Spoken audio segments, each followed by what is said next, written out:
Petit rappel pour dire que Naruto Origins, épisode numéro 0, est disponible sur YouTube, donc va le voir, c'est le gros projet de 2024. Et donc salut à toutes et à tous, les amis, c'est Darkhoz pour le dernier chapitre de Boruto To Blue Vortex. Je fais la vidéo parce que vous me l'avez demandé, puisqu'en temps normal, j'ai lu le chapitre et je trouve qu'il n'y a pas grand chose à dire dedans. Je suis franc, je trouve que... ce chapitre est assez plat, il y a quelques déceptions, donc je vais revenir dessus. Mais dans la globalité, j'ai pas plein de théories comme d'habitude, j'ai pas plein de choses à dire, j'ai pas des phases d'écriture intéressantes à faire ou des choses à raconter. Je trouve le chapitre un peu fade. Ouais, je suis comme ça, ouais. Ouais, je critique un peu là. Mais voilà, je suis sincère, contrairement au chapitre 1, 2, 3, 4, 5 et 6, je trouve que le 7 est le moins bon, très clairement. Oui, allô? Oui, allô?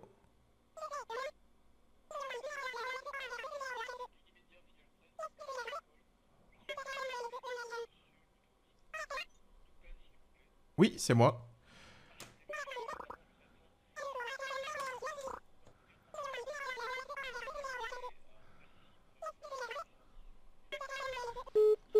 C'était le Crédit Agricole.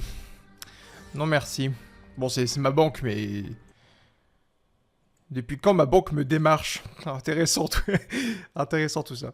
J'aime beaucoup. J'aime beaucoup. Bref, continuons. Donc, je disais que le chapitre numéro 7, là où est le soleil, est très décevant. Je trouve pas qu'il y a grand chose à raconter. Déjà, il y a une grande partie de combat Boruto versus Mitsuki. Combat qui m'a également déçu. Alors... on voit que Mitsuki s'est beaucoup amélioré, nouvelle technique, nouveau jutsu, sa puissance encore plus monstrueuse qu'avant. On voit le mode Senin qui est vraiment activé, on voit la dangerosité vraiment du mode Senin. Mais, je tiens à le dire, Boruto est beaucoup trop fort. Boruto est beaucoup trop fort. En fait, vous ne comprenez pas ou vous ne réalisez pas à quel point en 24 heures, il a mis en PLS code, il a mis un coup de pression à Kawaki. Il s'est battu avec des Shinju Ego, il a voyagé, il a volé un peu partout. Là, il se bat contre Mitsuki Mother Meat Full Power. Et le gars est trop calme, en fait. Le gars est trop tranquille. Et c'est ça qui commence un peu à me déranger. Alors, je vois un peu ce que fait... enfin, je vois vraiment ce que veut faire Masashi Kishimoto. Du coup, il veut mettre un Boruto puissant sur de lui. Parce que dans quelques chapitres, il va être en plein stress. On va voir un Boruto paniqué. Du coup, on va avoir une transition sympa d'avoir un Boruto sûr de lui, confiant, qui prend les gens de haut. Et après, on verra du coup un Boruto, voilà, qui perdra tous ses moyens face au Shinju Ego. C'est ce que Kishimoto veut faire, c'est sûr et certain. Mais par contre, je trouve que ça dessert tous les autres personnages de la licence. Déjà que Code a pas une écriture... enfin... l'écriture de Code est sympa, mais les combats de Code sont vraiment mauvais parce qu'il a eu que des défaites depuis sa création. Kawaki, il se fait empoisonner en 2-2 par Mitsuki, il est KO, et puis là on le revoit, il est défoncé par du venin. Mitsuki Full Power, il se fait rouler dessus, et Sarada, pour l'instant, face à un Jubi, donc face à une crasse d'ongle, elle fait pas grand chose non plus, c'est un random qui doit la sauver. Donc... on dessert la génération de Boruto pour que mettre Boruto en avant. C'est le souci.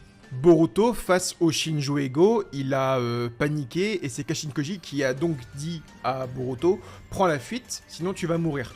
Donc, il y a une différence de puissance entre les Shinju Ego et Boruto Uzumaki, mais là, il y a une différence de puissance encore plus grande entre Boruto et un gars comme Mitsuki, Mother Meat, Full Power. Donc imaginez maintenant le gouffre qu'il y a entre un Shinju Ego et un Mitsuki. Ça veut dire que pour moi, si Boruto a autant roulé sur Mitsuki, il va autant rouler sur Sarada avec ses Mangekyou Sharingan. Et c'est ça le vrai souci. Depuis plusieurs mois, je fais donc la théorie des Shinju Ego contre la Team 10 avec Konohamaru et j'en passe. Donc on va vraiment réussir à mettre en avant Inojin, Shosho, Shikadai. Sauf que... bah quand je vois Mitsuki se casser la gueule comme ça face à Boruto, bah j'ai peur pour les autres quoi. J'ai peur pour la Team 10, j'ai peur pour Konohamaru, j'ai peur pour Moegi si elle revient un jour et tout. Boruto est trop fort en fait. Boruto est beaucoup trop fort. Alors il est tombé sur le meilleur sensei possible, je suis bien d'accord, mais... il est beaucoup trop puissant. À l'époque de Naruto deuxième partie, Naruto est revenu, il s'entraînait avec Jiraiya pendant 2 ans. J'ai souvent dit qu'en 2 ans, il a pas appris grand-chose parce qu'il a fait un Rasengan un peu plus gros, le Odama Rasengan. Il a appris à contrer un peu le Genjutsu, même si c'est un fail face à Itachi. Mais dans la globalité, Naruto est revenu plus puissant. Il contrôlait une queue, 2 queues, 3 queues, pas très stable, et la 4, du coup, il perdait le contrôle. Du coup, il avait un meilleur contrôle de QB, enfin, tu vois, il était un peu plus puissant, mais pas extrêmement puissant. Pendant tout Naruto, deuxième partie, et Naruto Shippuden pour l'animé, Naruto a progressé. Il a appris l'élément du chakra, puis le mode ermite, puis le contrôle de QB. Il a vraiment progressé. Là, on est au tout début de Two Blue Vortex, et Boruto est trop puissant. En fait, je sais pas ce que le gars pourrait apprendre, parce que là, on commence Two Blue Vortex, il nous reste peut-être une 40aine de chapitres, mais qu'est-ce que Boruto va pouvoir apprendre de plus? À part manger le fruit du chakra et devenir lui-même un Gyotutsuki, se rapprochant peut-être de Shibai, pour l'instant, je dis bien pour l'instant, je ne vois pas ce que Boruto va pouvoir apprendre de plus. Il connaît probablement les 5 éléments du chakra, il peut absorber des jutsu grâce au Kama, et puis, rendez même vous compte, Boruto, tout ce que là, il fait actuellement, c'est sans le Kama. Le Kama est même pas activé, donc imaginez la puissance qu'il aurait avec le Kama. Il sait voler, il sait manier le katana à la perfection, il se téléporte. Boruto, je pense, là, il est beaucoup trop fort, en fait. Beaucoup trop fort. Donc, vous allez me dire, bah, qu'est-ce que toi, Darkose, tu aurais fait pour le chapitre? Qu'est-ce que tu aurais changé? Bah, je pense que j'aurais fait en sorte que Mitsuki puisse mettre à mal quelque temps Boruto. Avec un venin, avec un truc, mais je pense que Mitsuki aurait dû le mettre en danger au moins quelques secondes. Je suis d'accord pour que Boruto gagne le combat, mais je pense que Mitsuki aurait dû gagner un round ou bien avoir quelques pages au-dessus de Boruto. Pour la simple et bonne raison que, avec l'omnipotence ou non, Mitsuki a évolué en mission avec Boruto et Kawaki. Dans tous les cas, omnipotence ou non, Mitsuki connaît Kawaki et il connaît Boruto. Il a fait des missions avec Boruto très longuement, puis avec Kawaki face à Boro et j'en passe, dans l'animé sur la Kiri ensemble et compagnie. Donc Mitsuki connaît très bien Boruto et Kawaki, c'était leur coéquipier. Il sait comment ils réfléchissent, comment ils se battent, comment ils visualisent les choses et tout.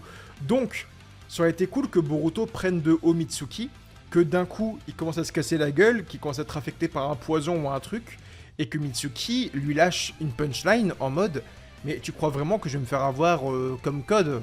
Bah non, on a grandi ensemble, on a évolué ensemble, on a fait des missions ensemble, je te connais Boruto Uzumaki, je connais tes mouvements, ta manière de réfléchir et tout, je suis pas n'importe qui, me prends pas de haut.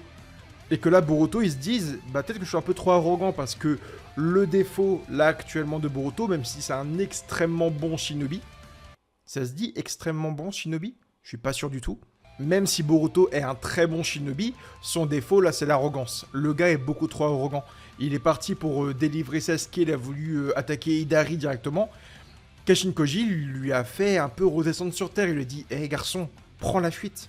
T'es pas assez fort pour l'instant, redescends, calme-toi un peu. » Boruto s'est excusé et tout, il était un peu déçu et tout. Mais Boruto là il est beaucoup trop arrogant. Il ressemble un peu, désolé, mais un Gohan SSJ2 contre Cell. Grande puissance, mais grande arrogance, qui pourrait l'amener vers sa perte. Du coup, ça aurait été cool que Boruto prenne de haut Mitsuki, qui se casse la gueule et qui se dise « Mais pourquoi je prends de haut mes ennemis? Enfin, je suis qui? Faut arrêter l'arrogance là, tu vois. » Ça aurait été cool pour l'évolution de Boruto, Mitsuki le mettre un peu en avant. J'aurais préféré voir ça. Un Mitsuki, voilà, qui lui fait « Bah, gars, je te connais. On a fait des missions ensemble. Je suis pas Code, moi. Je suis pas n'importe qui, moi. » Donc voilà, ça me fait très peur pour la suite des personnages comme Mitsuki, Sarada, Inojin, Shosho et Shikadai. Ça me fait très peur pour eux parce que si Mitsuki s'est cassé la gueule là, bah, ça me fait peur pour les autres aussi. Pareil, du coup, je me dis, est-ce que les Shinjuego ont réussi à faire peur à Boruto parce qu'ils étaient 4 individuellement? Est-ce que ça aurait été le même cas? Parce que Boruto contre le clone de Bug, je le sentais pas non plus en difficulté, donc on va voir. Mais j'espère que Boruto n'est pas trop puissant, qu'on va réussir un peu à le mettre en arrière, à le faire tomber un peu ou bien l'handicaper. Mais ouais, je pense qu'il est temps d'avoir un peu de réponse dans tous les cas. Sur son Kama, qu'est-ce qui se passe réellement avec le Kama? Est-ce qu'il est scellé? Pourquoi on n'a pas vraiment de retour du Kama? J'aimerais vraiment avoir des réponses là-dessus parce qu'il est temps, en fait. Il est temps d'avoir des réponses sur le Kama. Après, attention, il n'y a pas que du négatif, le fait que Mitsuki parte à la rencontre de Boruto un peu pour se donner la mort. C'est ce qu'on comprend un peu en lisant la version française de Manga Plus, qui est extrêmement bonne encore une fois. On comprend du coup que Mitsuki va affronter Boruto pour se donner la mort parce qu'il capte que du coup, Mitsuki pense que Kawaki est son soleil, mais il ne brille pas de la même manière, du coup Mitsuki ne brille pas, parce que du coup, comme il dit dans le chapitre, la lune ne peut pas briller sans soleil, il a besoin de soleil pour vivre. Et du coup, il veut se donner la mort parce qu'il a plus de raison de vivre, et il a plus cette étincelle parce que Kawaki ne le nourrit pas comme Boruto le faisait à l'époque. Du coup, ça c'est intéressant, le Mitsuki qui veut se donner la mort, c'est ultra cool, et le Boruto qui est un peu arrogant, qui dit « Bah ouais, c'est moi, je suis ton soleil ». J'ai beaucoup aimé, mais en même temps, ça allait un peu de front face à ce que Boruto faisait dans le manga et l'anime Boruto Naruto Next Generations, où il disait « Mais t'es chelou à dire je suis ton soleil ». Enfin, tu sais, dès que Mitsuki disait la phrase là, Boruto il se barrait tellement qu'il était malaisé de la phrase là. Donc là, on retrouve un Boruto qui dit « Ouais, je suis ton soleil, c'est moi. » Ton soleil, Boruto Uzumaki, tu vois, donc il y a un peu ce délire à la Gojo qui dit vas-y, moi je suis Dieu, tu vois, le gars qui se prend pas pour n'importe qui, et en même temps, Boruto a sauvé le truc en disant par contre, t'as jamais eu besoin de moi pour briller, t'as jamais eu besoin d'un soleil ou quoi que ce soit, tout ça c'est des conneries, t'as jamais eu besoin de moi pour briller. Du coup, Mitsuki va enfin pouvoir se détacher de Boruto Uzumaki pour évoluer lui-même en tant qu'humain, parce que jusqu'à aujourd'hui, Mitsuki vivait en tant que lune qui va et qui brille grâce au soleil qu'est Boruto Uzumaki, et sans ça Mitsuki pouvait se donner la mort. Maintenant que Boruto l'a délivré de ces chaînes-là, on va pouvoir voir Mitsuki qui avance seul, donc ça c'est très cool. Mais encore une fois, toute cette phase-là, ça fait beaucoup de pages, beaucoup de condensés pour pas grand-chose, pour avoir un combat où Boruto lui roule dessus, où il montre qu'il est beaucoup trop fort. Je pense qu'on aurait pu arriver à autre chose, tu vois, par exemple... Boruto qui explique à Shikamaru, bah vas-y, écoute, le 7ème Hokage est vivant, moi je suis Boruto Uzumaki et tout, tu vois. Il était en télépathie, je me dis, est-ce que Shikamaru et Ino n'auraient pas pu faire rentrer Mitsuki dans la conversation? Et est-ce que Shikamaru n'aurait pas pu dire à Mitsuki, écoute Mitsuki, calme-toi, on va parler, on va discuter avant et tout, tu vois. Est-ce que Shikamaru et Ino, au lieu d'être juste là en communication et à attendre, est-ce qu'ils n'auraient pas pu juste couper court à la conversation, au combat, et dire, bah écoute Mitsuki, calme-toi, on se pose tous les quatre et on discute, tu vois. Je pense que Shikamaru avait un rôle à jouer là-dedans aussi, tu vois, au lieu de juste parler à Boruto et de laisser les deux gars se taper, quitte à avoir un mort, je pense que Shikamaru aurait quand même pu essayer de calmer Mitsuki. Ça n'a pas eu lieu, mais bon. Je suis aussi rassuré sur ce qu'ils font du coup de l'omnipotence, puisque Boruto explique du coup à Ino et Shikamaru toute la situation, que Naruto Uzumaki est vivant, que Kawaki et Boruto ont inversé leur rôle. C'est très clair pour Shikamaru et Ino, mais Boruto explique par contre l'omnipotence de Hada est un pouvoir très chiant, parce que la conversation qu'on a eue là aujourd'hui, demain, dans votre cerveau, ce ne sera plus le même cas. Là, je vous ai tout expliqué, je vous ai tout mis à plat, donc c'est clair pour vous. Mais demain, vous allez vous auto-persuader que c'est la merde, que je suis un traître et que Kawaki c'est le gentil en fait. Le pouvoir va vraiment vous bouger le cerveau dans tous les sens. Donc ça, j'aime beaucoup. Et Boruto me lâche même une phrase de mémoire en disant, bah, je suis Nukenin, je suis un ninja déserteur, je suis un gars recherché dans le monde entier, on ne pourra rien y faire. Jusque voilà, limite Boruto, il explique un truc futile parce qu'il sait que ça va mener à rien, il sait que demain il sera encore recherché, tu vois. Donc ça, j'aime beaucoup. J'aime beaucoup. En fait, j'avais vraiment peur d'une chose. J'avais peur que Boruto soit Nukenin, déserteur et recherché que pour 5 chapitres. Là, j'avais vraiment peur quand je voyais qu'il parle avec Sarada, avec Sumire, avec Shikamaru, avec Ino, il parle avec Mitsuki, il parle avec plein de gens et il arrive à rallier les gens à lui très rapidement. J'avais vraiment peur que le Boruto déserteur, ça ne dure que 5 chapitres. Mais du coup... D'après ce qu'il dit, l'omnipotence va encore bouger et renverser les cerveaux, donc on pourrait avoir un double vortex qui va durer sur la longueur avec un Boruto recherché dans le monde, et ça c'est cool. Et enfin, ça finit avec Jura qui voulait tuer Naruto Uzumaki il y a maintenant quelques chapitres, et là Jura est en train de lire plusieurs livres sur l'histoire humaine et des shinobi, et maintenant il ne veut plus tuer Naruto Uzumaki, il veut lui poser des questions. Donc son objectif a un peu changé entre temps. Il veut poser des questions à Naruto Uzumaki, donc on ne sait pas sur quoi. Est-ce que c'est sur Kaguya Otsutsuki? Est-ce que c'est sur Ishiki? Est-ce que c'est sur la fondation du chakra et du Ninshu? On ne sait pas trop, mais je trouve ça intéressant que l'objectif de Jura est un peu changé. Il ne veut plus tuer Naruto Uzumaki, il veut lui poser des questions. C'est ultra intéressant. C'est pas que du combat, de la violence et le fait de vouloir tuer des gens. On va avoir un peu de discussion. Donc, le fait que Kawaki perde contre Jura, je pense que ça va arriver. Maintenant, je me dis que ferait Naruto face à un Jura si il devait y avoir un combat. La seule possibilité que je peux voir, c'est que Naruto ait réussi à être scellé, mais pas scellé en même temps. Ça veut dire que ce que je vais expliquer en gros, c'est que ça fait 3 ans que Naruto et Hinata sont scellés. Je me dis, peut-être qu'avec de la chance, Naruto, depuis 3 ans, même s'il est scellé et qu'il bouge plus, ben, il assimile du chakra naturel. Donc peut-être qu'il est en train d'assimiler le mode ermite des crapauds. Après, je me dis, dans la dimension, il n'y a pas beaucoup de nature, il n'y a pas beaucoup de choses autour de lui. Mais après, je repense beaucoup au combat de Pain, tu vois, où il était immobilisé et il disait, bon bah ça tombe bien, c'est ce que je voulais et tout. Il n'y a plus de bâtiments, il n'y a plus rien autour de lui, il n'y a plus d'arbres, la seule forêt, elle a plusieurs centaines de mètres de lui et tout. Donc Boruto est un peu isolé de la faune et de la flore, mais pourtant, il arrive quand même à prendre de l'énergie dans l'air et tout, tu vois. Donc je me dis, est-ce qu'on pourrait pas avoir un remake de ça avec un Naruto qui s'est fait sceller et en fait, je me dis, est-ce que Hinata et Naruto ont conscience d'être scellés? Genre, ils ont juste les yeux fermés, c'est un peu comme dans un coma. Ils ont les yeux fermés, ils ne peuvent rien faire, mais ils ont conscience d'être scellés. Du coup, je me dis, si c'est le cas, si Naruto a conscience d'être scellé, s'il a conscience d'être endormi depuis 3 ans, peut-être que Naruto est en train d'assimiler de l'énergie du mode ermite.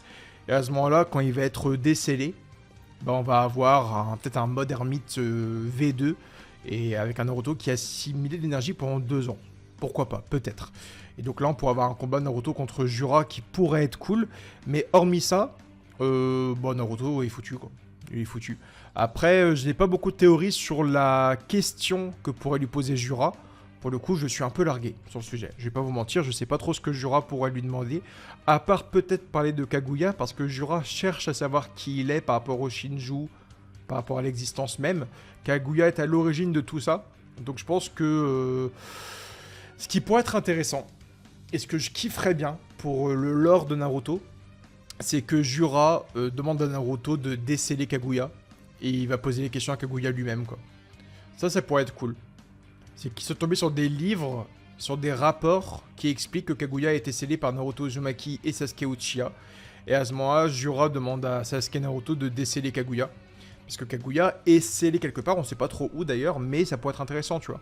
Que pour découvrir le lore Shinju, Otsutsuki, essence du chakra, vie extraterrestre, venue sur Terre et tout ça, ce serait cool que Jura lui dise, bah écoute, bon, Naruto Uzumaki, je suis venu vers toi pour te poser une question. Ma question est simple, où est Kaguya Otsutsuki, tu vois. Là, la simple question là pourrait retourner Internet, donc ça serait très cool. Mais voilà, c'est un peu tout. J'ai pas grand chose à dire malheureusement. Je remate le chapitre devant moi, je le re-regarde à nouveau, mais c'est vrai que Boruto est un peu trop fort. Boruto est un peu trop fort. Il roule un peu trop sur Mitsuki. Mais voilà, Mitsuki a des pouvoirs très cool. Le Kage Bunshin avec les serpents et tout, c'est très sympa, mais voilà quoi. Son ennemi est un peu trop fort quoi. Hein? Déforestation, on connaît. Plus d'arbres encore une fois. J'avais oublié de le préciser aussi, mais du coup Boruto a dit à Mitsuki, t'as qu'à me rejoindre quand tu voudras, mais du coup ça contredit un peu ce qu'il a dit après à Shikamaru, comme quoi l'omnipotence allait retourner les cerveaux, donc est-ce qu'on aurait le retour de la Team 7? Sarada n'est pas affecté par ça. Mitsuki a toujours eu des doutes sur Kawaki, donc est-ce que excusez-moi, Sarada et Mitsuki rejoindraient Boruto? On ne sait pas trop. Ce serait cool de voir justement Boruto, Mitsuki et Sarada évoluer dans le monde comme Jiraiya, Sarada et Orochimaru le faisaient à l'époque. De toute manière, ça je l'ai toujours dit. Hein. J'ai fait une vidéo dessus il y a 4-5 ans peut-être.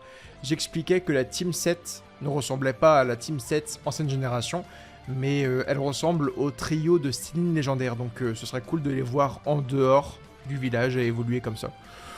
Mais c'est tout. Je suis désolé, hein. J'ai pas beaucoup de théories, je trouve que le chapitre est assez fade. Donc on va s'arrêter là, je pense. Vous pouvez liker, commenter, vous abonner à la chaîne, regarder la nouvelle série que j'ai sortie, du coup ça s'appelle Naruto Origins. Je vais donc faire un épisode Je vais donc faire un épisode de temps en temps en remémorant tout l'univers Naruto, Naruto Shippuden, Boruto, Boruto To Blue Vortex, et donc révéler tous les secrets, les histoires des personnages. Donc le premier épisode est déjà disponible sur la géopolitique, le fonctionnement, la hiérarchie, le chakra, les pouvoirs, le monde, les nations, les pays, les régions, les villages. L'épisode 1 est dispo, il est sorti avant-hier sur YouTube, donc allez voir ça, il est plutôt cool. Moi j'aime plutôt bien en tout cas. J'ai complètement oublié, mais je pense bel et bien que Hidari va retourner sa veste lorsque Jura lit les livres et qu'il parle du coup des connaissances, des ignorances, qu'il trouve tout cela intéressant. La petite case et le plan de Hidari qui écoute et il réagit pas. Cette case n'est vraiment pas laissée au hasard, en fait ça laisse indiquer. En plus on voit pas les yeux, on voit pas les cheveux, donc ça laisse envisager que soit Sasuke est déjà de retour et que là du coup il est en train d'espionner Jura. Soit, en fait, la case d'Hidari, elle sert à rien, quoi. La case de Hidari, dans le plan de page de manga, ce plan sert à rien. Donc c'est vraiment pour montrer que Hidari écoute ou qu'il espionne un truc, quoi. Donc vous verrez, hein, Hidari retournera sa veste. Enfin bref, je vous laisse. Je vous dis Datebaso, comme d'habitude. Et allez lire Dragon Ball Kakumei. N'oubliez pas que cet été, Naruto Shumetsu arrive sur YouTube. Et voilà. Je vous fais plein de bisous, je vous aime fort et Datebaso.